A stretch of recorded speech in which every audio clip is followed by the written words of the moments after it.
afternoon, and welcome to the OC Forum's The Future Of program series. My name is Kate Klimo, and I have the privilege to serve as the new president of OC Forum. During our 30th anniversary year, our plan was to invite leaders and visionaries to share their insights into the future. Then COVID changed the future overnight.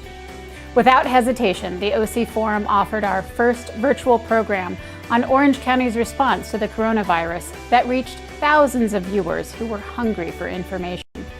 From then on, the OC Forum board worked tirelessly in serving up virtual programs focusing on the future of the economy, mental health, race relations, transportation, education, esports, affirmative action, philanthropy, and even Orange County itself. Perhaps more than ever, we are reminded of the importance of OC Forum's mission to host civil conversations and propose solutions around complex issues that affect us all. Today, we will introduce you to several visionaries who are shaping the future for people in the county and worldwide.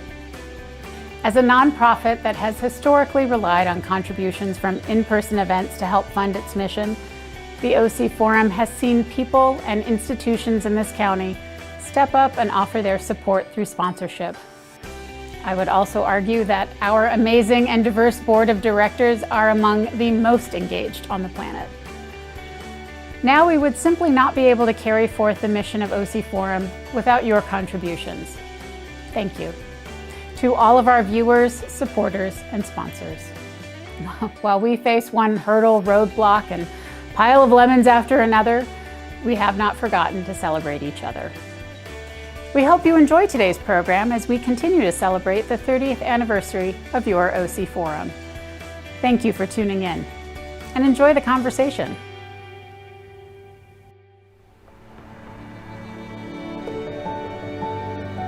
The future of healthcare is here.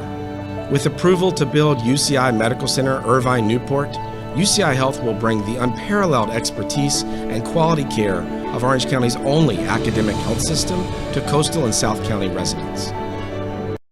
Our state-of-the-art acute care hospital, alongside 2 outpatient care centers, will offer a 24-hour emergency room, urgent care services, easier access to leading-edge cancer treatments, and clinical trials from our NCI designated comprehensive care center, and exceptional inpatient and outpatient care by our world-renowned experts in every discipline, from digestive disease to neurosciences and orthopedic surgery and cancer care. At UCI Health, we will stop at nothing to build a healthier Orange County. Good afternoon, and thank you for joining us for the 30th anniversary special on the future of diversity presented by UCI, UCI Health, and sponsored by Bank of America.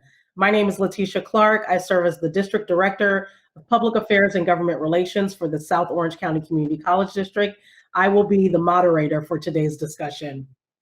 You may remember I was the moderator for a similar discussion in June of last year, where we talked about the future of race relations here in Orange County.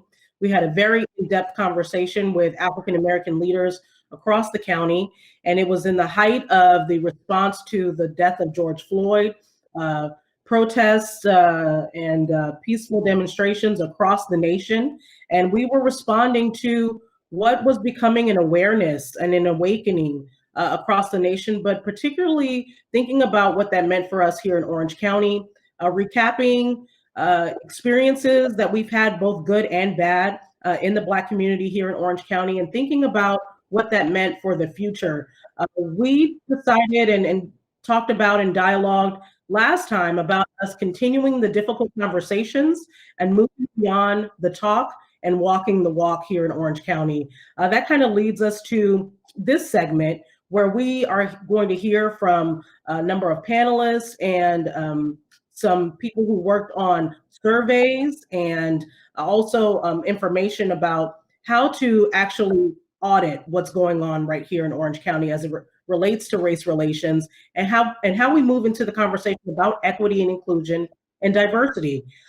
So we are so honored to be able to have that in-depth conversation with you this afternoon.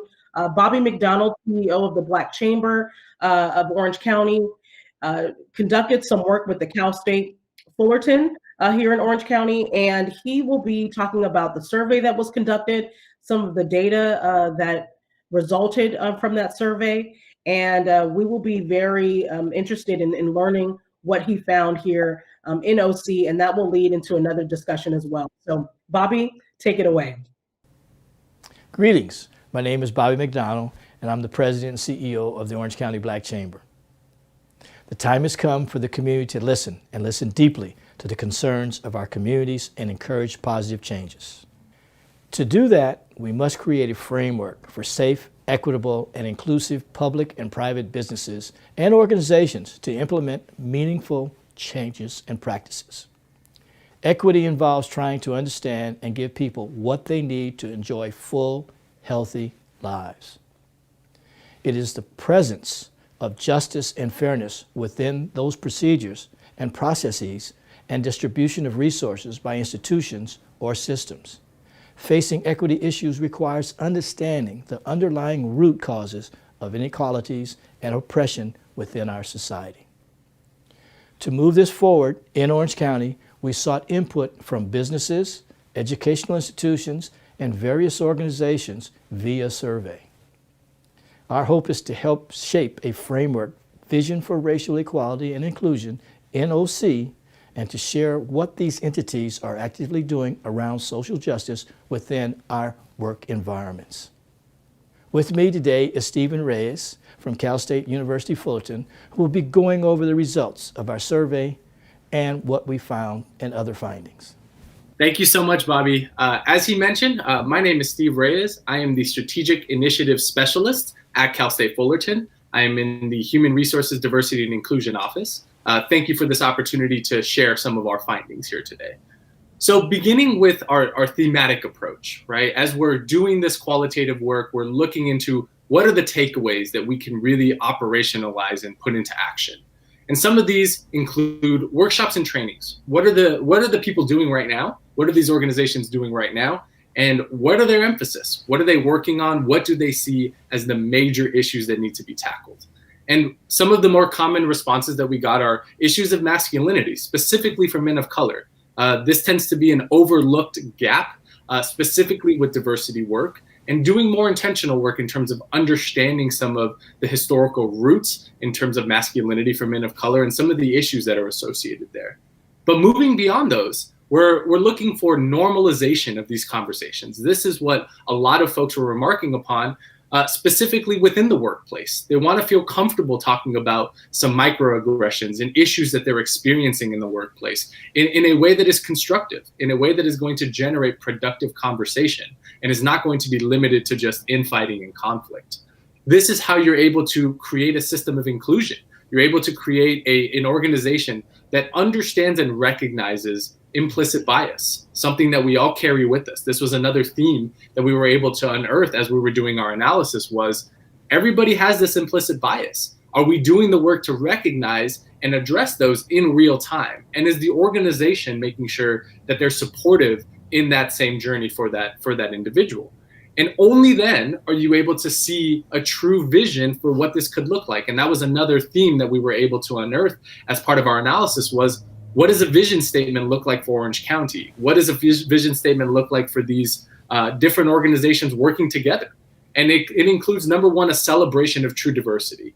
And being intentional in terms of not just including individuals of color or people of color, but making sure that they're in positions of power to affect legislation, to affect policy, and to really create change within this organization and within the region.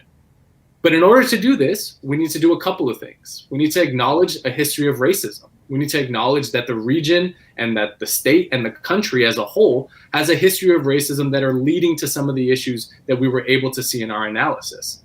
And by recognizing the history, we can better understand why the problems continue to exist today. Why are there such differences in terms of housing and employment, depending on where you live and the color of your skin? In order to understand those things, we need to be able to understand the history and where that's led to today's problems. Once you're able to do that, we can better envision what success looks like. And that was another theme that we were able to determine here was, What does the success look like as a region? Number one is, of course, things like safety, making sure that communities are safe, but also economic stability and true community progress. This is what individuals identified as the most successful venue. This is the way that we push this forward, is community support, making sure that people of color are in high-level positions that can actually affect and better the community as a whole. But we recognized, and they recognized as part of the analysis, that there's still a lot of gaps. They're still missing some technical understanding. They're still missing some content understanding. And they were able to identify what those things look like. They recognize that they need coaching. They need true coaching, not just assessment work, but somebody who's willing to sit with them and do the technical work to better move their benchmarks forward, better move their milestones forward, so that they can better understand how they can make progress in these key issues. Moreover, they were talking about ways that they're already determining whether or not they're making this progress. Things like questionnaires and surveys are used. They've used pre and post assessments. They've used climate studies. But at the end of the day, what almost all organizations were really hitting and what they were really interested in was a focus on benchmarks, making sure that they can measure the progress that they are actually doing in these fields, making sure that they can measure their improvements in diversity, equity, and inclusion. Because only then, only when they were able to measure those benchmarks, are they able to determine whether or not they're making progress on what they have defined as the vision and for what they have defined as success. Leading us, of course, to our three big takeaways. At the end of all of this, as a region, as vested community members, what should we take away from this analysis? Number one is, of course, recognizing that implicit bias and a history of racism has led us to where we are. We need to be able to understand those issues. We need to investigate them, but ultimately we need to address them. We need to grow from them. We need to understand where our pain points are, our gaps may be, and address them accordingly. Once we've been able to do that, we need to better understand how to put people of color in positions of power and really instill in them the importance of strong legislation, strong policy, but also just coming with the right attitude when it relates to this type of work. That's so critical, is that you have leaders who buy in, leaders who recognize the importance of this work, and who actually have the power to sway it. And finally, once we've been able to achieve those things, you get what's called true collaboration, right? The synthesis of organizations. You get people who are like-minded. You get people who have the technical assistance. You have people who have done workshops and have the measures in place. This is when we as a community, as a region, this is when we can move forward, is when we've had all people pulling on the same end of the rope, who have all bought into the same philosophy, and they've all bought into the mission of diversity, equity, and inclusion. And that's really where we need to be as a region, is not just a recognition, but a purposeful and intentional move forward in this work. With that, I'd like to kick it back over to Bobby. Thank you so much for this opportunity, and happy to chat about this more. Thank you, Steve. And we'll have more on the future of diversity right after this. The racial and economic disparities that have long existed in this country have only been widened by the coronavirus and amplified by the most recent acts of injustice. People around the world are coming together with greater urgency to demand action. At Bank of America, we know we all have a role to play to overcome the very real consequences of systemic racism and inequity. This includes individuals, governments, nonprofits, and the private sector. Racial equality and economic opportunity are deeply connected. That's why Bank of America has committed $1 billion over 4 years to address critical gaps in affordable housing, access to healthcare, employment and job skills, and the resources small businesses need to succeed. We can do more, and we need to do more now to further advance racial equality and economic opportunity for all. Welcome back, everyone, to the Future of Diversity, sponsored by Bank of America and presented by UCI and UCI Health. Again, my name is Letitia Clark. I serve as the District Director of Public Affairs and Government Relations for the South Orange County Community College District. And I am proud to move into this segment. We just heard from Bobby McDonald and Steve Reyes about some of the data that they shared and the work that they're doing on equity and inclusion and diversity here in Orange County, as it pertains to the business community as well as the overall community. And now we're going to talk to an esteemed panel. Again, we'll be joined by Bobby McDonald, President and CEO of the OC Black Chamber of Commerce, and two other esteemed guests, Dorian Harris, Consumer Banking Market Leader of Bank of America, and Dr. Jerome Hunter, former Chancellor of the North Orange County Community College District. I am so proud to have them here with me today, and so we can continue this conversation. Gentlemen, how are you doing this afternoon? We're fine, thank you. Doing well, thank you so much. Wonderful to hear from you, wonderful to be with you. We are going to just kind of jump into the very first question, and this question is for everyone. And it's kind of a three-part question, so bear with me. Question number one, race relations have been exacerbated by the pandemic, recent riots, and a history of systemic injustice. There's no surprise that some people may find it difficult or uncomfortable to have conversations about diversity, equity, or inclusion. Where should we start? What solutions or examples can you give or offer to help navigate through these important conversations? And again, I know that's a big question, but really to summarize, we're in a really unique time right now, given everything that's going on. How do we tackle such a big issue? Kind of where's the starting point? And any of you can just start off where you feel comfortable. I could start, Letitia. I think last year, the pandemic revealed the chasm of disparity in the healthcare system.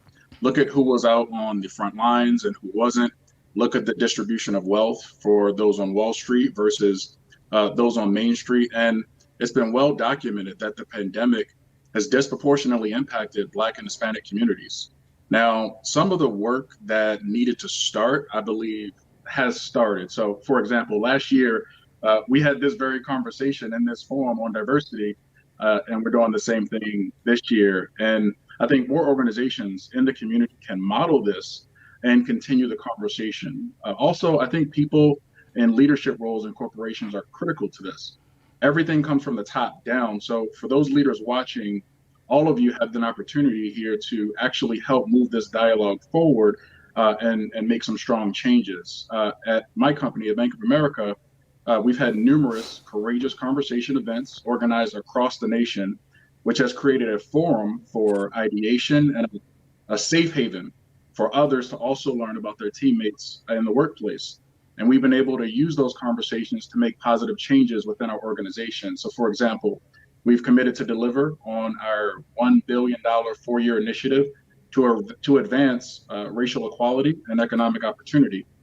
We've already given $1 million to 21 higher education institutions as part of our $25 million jobs initiative. And we've expanded on that as well with the Bank of America Institute for Women's Entrepreneurship at Cornell. Well, you make a great point, because I think last year it was so uncomfortable to kind of see some of the things that were unraveling around the nation that we had to have some real honest dialogue, especially in professional settings, about what was happening. We could not ignore it. Everyone was at home, glued to their TVs and to their computers and phones, that we had to have some very honest conversations about what was happening. So I think you're right. There was kind of a start to those conversations. We're talking about moving more into action and bringing some of those conversations to light. Dr. Hunter, Mr. McDonald, any comments on kind of how we went from that start to where we go next in the process? Yeah, I think my comment would be, whenever you look at the solution to a problem, you always have to begin with yourself and look at what you bring to the table and the contribution that you bring to the problem, to acknowledge, first of all, what can be done. And I think we have to look at our own implicit bias, particularly people that are in leadership positions, and think in terms of that bias and what the impact of that might be on the company or the organization and the workplace and the family. With respect to organizations that might be looking at that, I think OC Human Relations has had a history of what they call living room dialogues to encourage people. And I know you'll be talking, if you haven't already, with Ali from OC Human Relations, and they'll actually be working with a group called the Dallas Dinner Table, which is now being called American Dinner Table, to kind of initiate conversations around some of those issues. And it's very touchy. As you know, it can be very delicate. So it's not the kind of thing that I think people want to do without some professional involvement of people that have had experience in working with those kinds of delicate conversations. Absolutely, absolutely. Excellent point. Bobby, any other thoughts? Oh, yeah. Yeah, I've always got a thought. Sure. But, it kind of started, and when the OC Forum did the first program a couple months ago, at that time, the Orange County Business Council, Cal State Fullerton, and the Chamber was putting some things together. And I believe that because of what the OC Forum started, it helped move the agenda, at least from our perspective, to get us to do the framework piece you just saw earlier. When I say that in a positive direction, if you look at right now, we have Black History Month. It kind of connects over with the Lunar New Year. And there's a diverse council at the Orange County Transportation Authority, and they used this year to combine the Black History Month with the Lunar New Year. And so I see this carrying over to next month with the Women's History Month. I see it carrying over to the Asian Business Association or the Asian Business Month, and even to Hispanic Heritage Month. It's growing, and like Dorian said, it's one of those pieces where it comes top down, but you're now getting people involved, especially because of this report. It now gives you the framework so that your people in the community and in the workplace can put something together. And I've seen business organizations, churches, and other organizations looking at this to make it work. So we've done a viable piece, and I think what Dr. Hunter said, it starts with us, and it starts here with the Orange County Forum and what they're doing and what y'all are doing. So you all touched on a really important part that, we're kind of transitioning to these difficult conversations, remaining present and viable and impactful in the workplace. Dr. Hunter, you pointed out that these have been kind of called living room conversations or dinner table conversations because these were more difficult conversations kind of left to the nuclear family, that it didn't necessarily permeate out to our workplace. Those were things we didn't discuss necessarily, in our places of business, but we are seeing a transition now where we have to confront these things within our workplaces. And that leads me to my number 2 question. Which reads, on average, most people spend more time with their coworkers than they do friends and family, especially in today's age.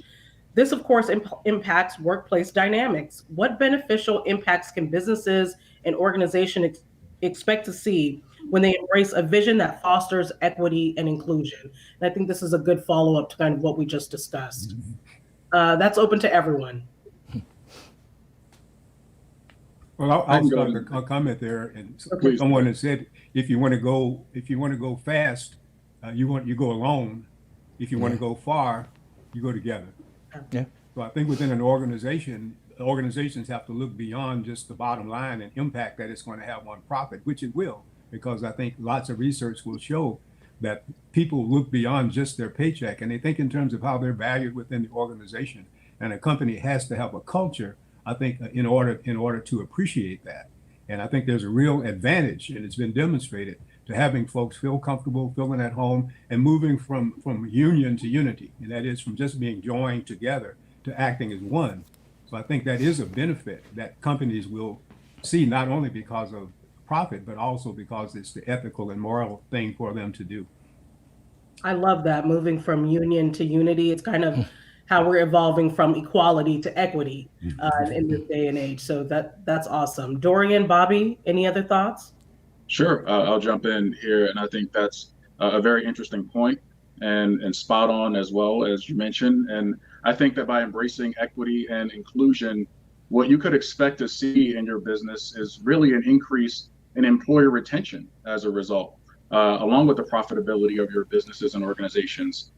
You'll find that when you foster a diverse and equitable culture, people actually work harder and their level of commitment increases. If you look just last year, Forbes magazine did a study of over 500 businesses on diversity and inclusion. And what they found is that diverse and inclusive cultures are providing companies with a competitive advantage over their peers. So those diverse teams are actually more innovative, better prepared for decision making and accomplishing the task at hand. And in a diverse workplace, people actually have to work harder to communicate their own thinking and thus need to broaden their own view to consider the unexpected perspectives of others. And so when you look at the margins of those companies with diverse management teams, the proof is in the pudding. It's 10% higher than for companies with below average diversity in management teams, and that continues to increase. And Go ahead, Letitia. Well, I was Go just ahead. going to say, Dorian, I love that you point out that it's not necessarily easier to be in a diverse team, but it does create a sense of overcoming, certain barriers, which only strengthens the group when you have to overcome tough things together. So I think that's a great point in that engaging in this work, it's not necessarily easy. Bobby will talk about how we're creating a framework and a pathway forward, but it doesn't mean that it's going to be completely easy, step 1 through 50 or whatnot. But I love that you point out that it's not going to be without difficulty, but it will make the groups and organizations better nonetheless. So that's great. Thank you. Yes, Bobby, please finish your thought. Yeah, well, my thought is in that framework, there's a section in there to put together an internal audit group to look at this as they're working on it. But my point to them is, and when you put that audit together, because you're in the, you've got to make sure it's about conversation and not debate. Because when you debate, somebody's got to win and lose. But when you get that audit together, and they have the measurements, the education, and the training piece, they can work around it to make it work for everyone. That's the unique part of this. Yes, we all know all about auditing in our professional lives, right? So now why not take this to this part of our work? I think that's very prudent. Thank you. Dorian, the next question is for you, and you kind of, being a leader in a major institution, you kind of talked about what leaders need to do to step up. So, this question is geared more toward the executive and the leadership in different organizations and what role they need to take. And the question reads, for those of our viewers who are in leadership positions in their workplace, what is the first step executives can take towards promoting inclusivity and equitability? Who are the key players needed or involved in creating a more inclusive and equitable board or team? And I think that's crucial because as we see, the marches and campaigns that are going on across the nation, often we praise the grassroots efforts of it, right? That these are the folks from the bottom up kind of speaking to why things need to change. But leaders and executives also have a key role in moving this conversation forward. Can you speak on that a little bit? Yeah, absolutely. And I think it's a great question. I think the easiest first step starts with hiring. So to those leaders watching, I would say take inventory of your surroundings. Are you doing enough? Who is responsible for your hiring? Where are your recruiters sourcing their talent? Who decides who makes up your teams? What's your process? So when you take a look at your team, ask yourself, is it diverse? Is it inclusive? And if the answer is no, then that's the first step. That's where we begin. You basically are asking, are you doing enough to find diverse talent? So that's where it starts from the leadership level. And then beyond that, when you look at your junior associates in your organizations, are you leveraging them to help make decisions in your organizations? Are you providing them with the necessary autonomy and empowerment for them to help build out your team from there? That's your board of individuals in your organization that you can leverage as a leader to ensure that you're bringing the right people and creating a diverse team. Yeah, that's so poignant. And maybe could you take it a step further and, what are some of the qualities that leaders need to be looking at versus just race, just, ethnic background? Should we be looking for, certain skill sets that are going to help push dialogue or push conversation when they're in that boardroom, when they're in these cubicles in these workplaces? Are there other different types of awarenesses that employers or leaders should be looking for when hiring someone. Basically, just an acumen about diversity and equity and inclusion. Is that something that we should be seeking out so that we're not participating in tokenism, but we are looking for people that understand why these aspects are important in the workplace? Absolutely. I think creativity is a key thing, and that's highly connected to driving innovation and driving change and really challenging whatever the status quo may be in your organization. For any organization to grow and to flourish, you need to evolve. You need to change with the time. And so just look at some of the qualities of the individuals you're bringing on board. If they exhibit those creative qualities, that's challenging your ideas of what's most important, of how we should do things, of what the strategy is, then that ends up being a good thing, because that creates a healthy conversation, a healthy debate around how can we now drive the business forward in an effective way to meet the needs of our communities. Excellent, excellent. Thank you so much. So pivoting a little bit from executives and leaders in the workplace and the environment, Dr. Hunter, this next question is for you as we focus on the youth and young people entering the workforce, but also who are being educated in our schools right now. And the fourth question reads, as we know, young people are the future of our society.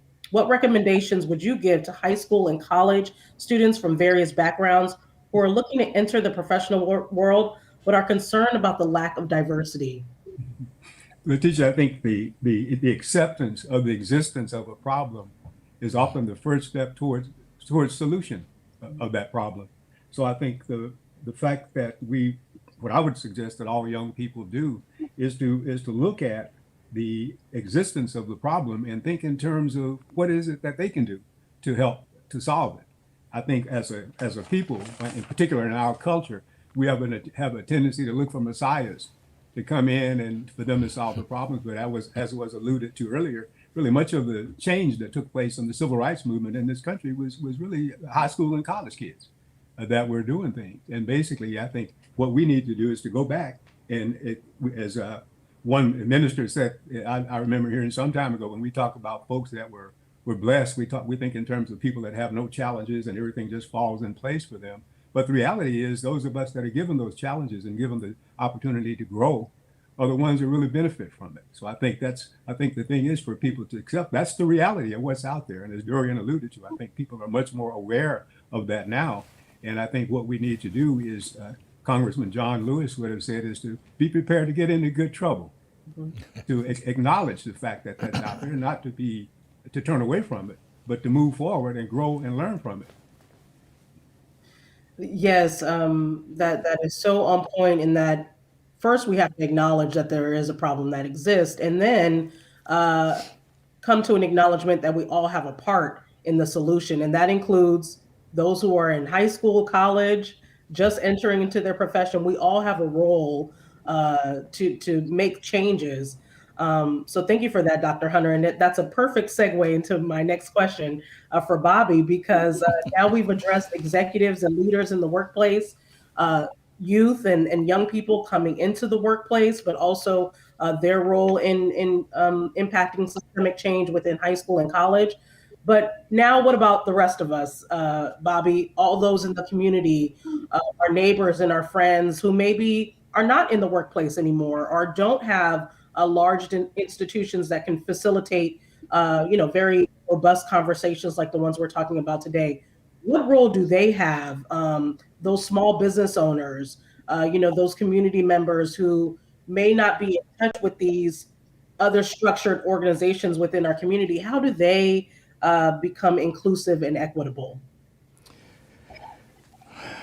Ooh, good question. But my thinking is there's so many, because of COVID-19, and we're stuck in the house, and we see a lot more television, we are seeing more groups look into what they can do to improve our situation. This won't happen again like it has been every 5 years, and it just dies, and then we start again. I believe when the program we did with the Orange County Forum a couple months ago, they got an award for this. right? It went across the country. As we came on the show today, there was over 1,000 people that liked the Facebook page. So there's people that are interested. And I think the youth of the day, whether it be in churches or in the fraternities or sororities, this is the new lunch counters, if you will, because you have to get your word out and you have to make it happen. And I believe that what we're trying to do with this framework is to give people an opportunity to participate and play. I mean, us on the panel here, we know we've been through it. Some of the other people haven't. But this gives them an opportunity to learn the history, get involved, and make a positive thing change in the community.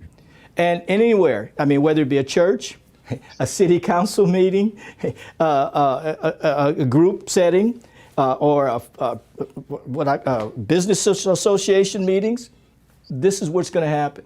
And we're part of making that change.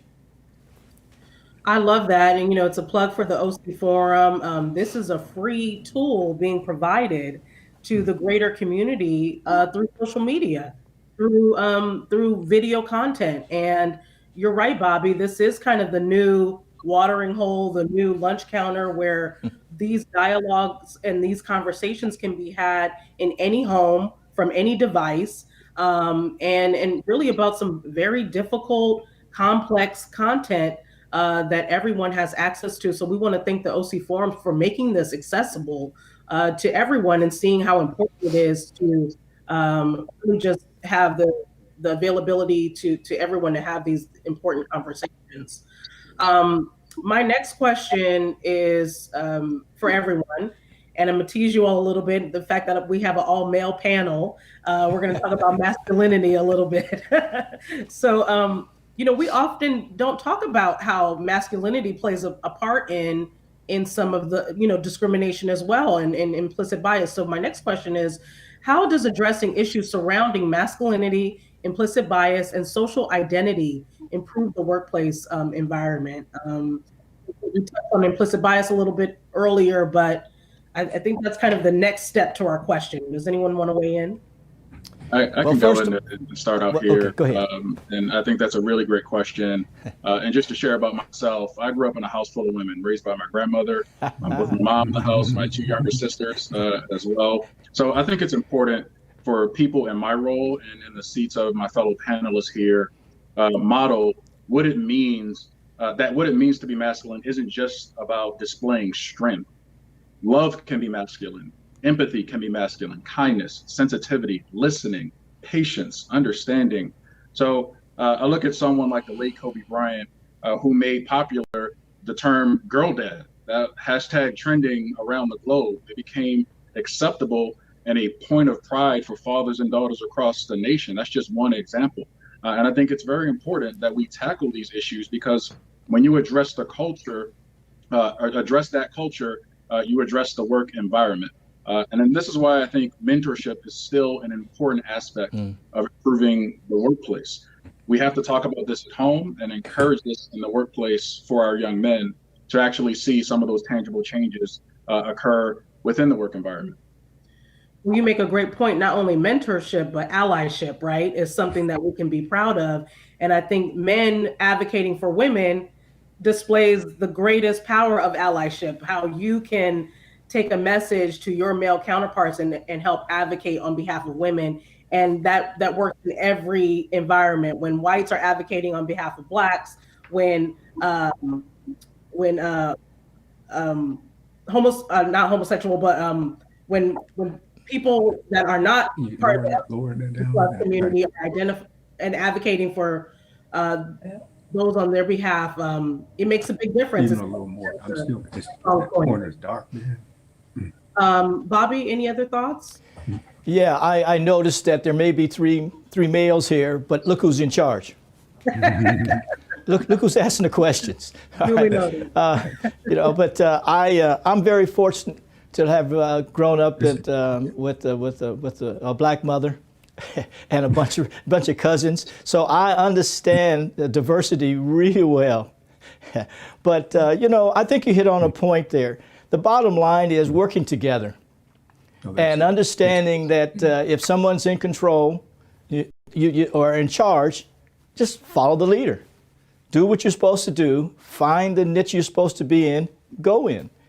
But other than that, just follow direction. Yeah, that's what they taught me in the service. That's what they taught me now as I grew up.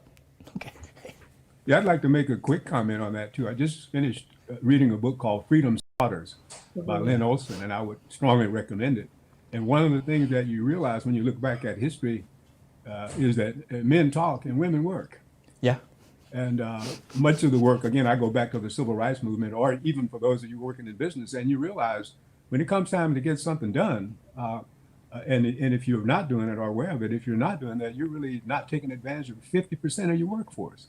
So the idea that sexism is not a negative thing is something that we really need to come to grips with, and to realize that it's something, unfortunately, because of the implicit bias that we have in most of our cultures, we are conditioned not even to be aware sometimes of the things that we're doing. But it's very, very important to take advantage of that because there's so much potential that's there. Letitia, one other piece. It's sometimes cultural, because as we are becoming a multicultural, cross-cultural, and diversified country, there's some cultures where masculinity is the lead and women are less. And so as we combined here in our communities, we need to be able to bring those communities together and make those changes. All right. So I just wanted to bring that up. No, it's a good point. I think what you're all saying is that we have to challenge ourselves to think outside of the box, to think differently than what we may have either grown up with or learned along the way. And the opportunity within our workplace is to challenge each other, to learn from other cultures, and to think about the business or the organization as a whole of how the organization can be better if we challenge those ideals that we've lived with for so long. I think that's the point, and the good point that you're all making. We're on to our last question. It seems like this flew by. I enjoyed talking with all of you. The next question is just, what does the future of diversity look like to you? You know, what is the ideal of diversity in our community, in our homes, in our workplaces, in our nation? And that question is available to you all.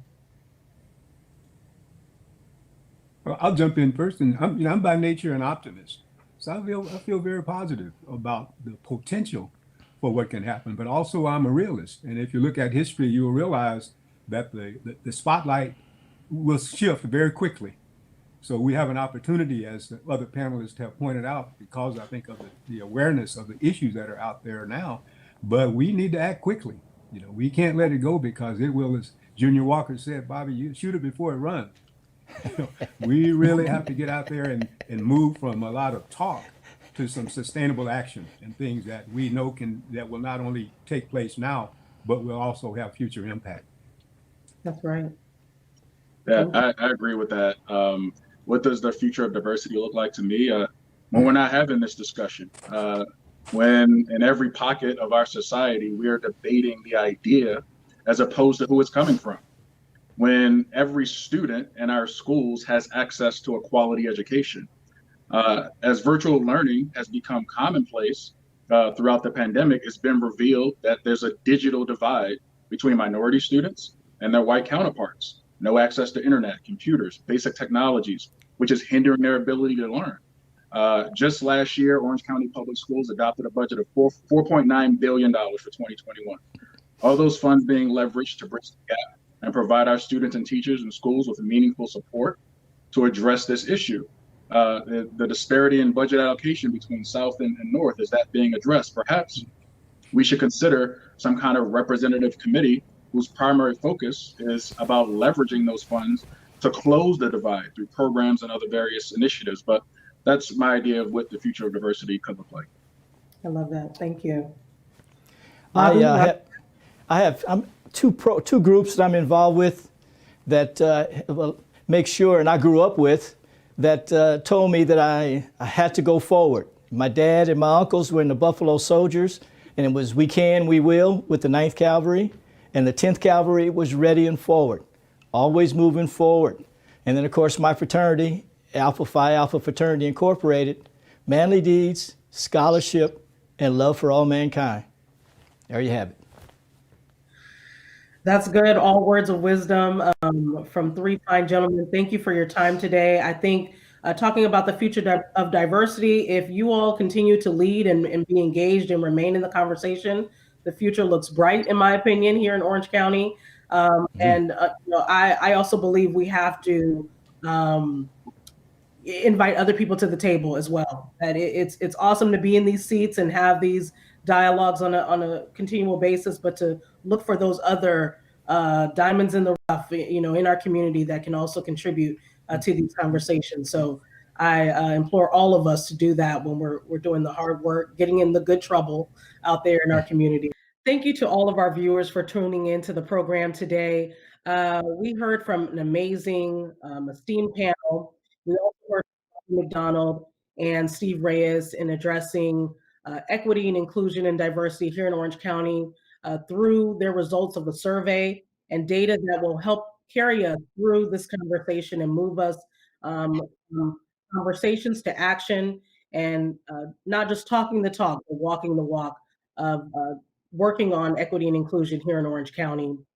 I'm so grateful for the conversation that we had. I think that we talked about allyship. We talked about implementing DEI within the workplace, how we as leaders have a role, but also how the youth and young people within the workplace have a role in doing this work. And additionally, we are optimistic about the future of diversity here in Orange County, but it will take us all doing our part and continuing the conversation and the action to actually make a difference here in Orange County. I want to thank our sponsors, Bank of America, UCI, and UCI Health for making this program possible at no cost to our viewers. We also talked about accessibility today. So with their help, we're able to make this free and accessible to everyone, not only in the county, but around the nation. And as we see, having access to these important conversations is crucial in us moving this work forward. For more information, I'm sorry, before we go on, I want to personally, and I want to give that special shout out to the OC Black Chamber of Commerce for their presentation and involvement. Bobby McDonald, you are doing the good work, the hard work that is necessary. And for more information or their presentation, just visit the website or the link below. And again, for more information, visit the OC Forum or any of the websites listed in the description section of this program. We can't thank you enough for joining us this afternoon. Please take these conversations to your workplaces, to your places of business, to your homes, and to your nuclear communities where you can have these difficult conversations. And as Dr. Hunter mentioned earlier, in the words of Congressman John Lewis, get into that good trouble, get into those difficult conversations that can make change for the better in our own community of Orange County. Thank you again, and we hope to see you again soon.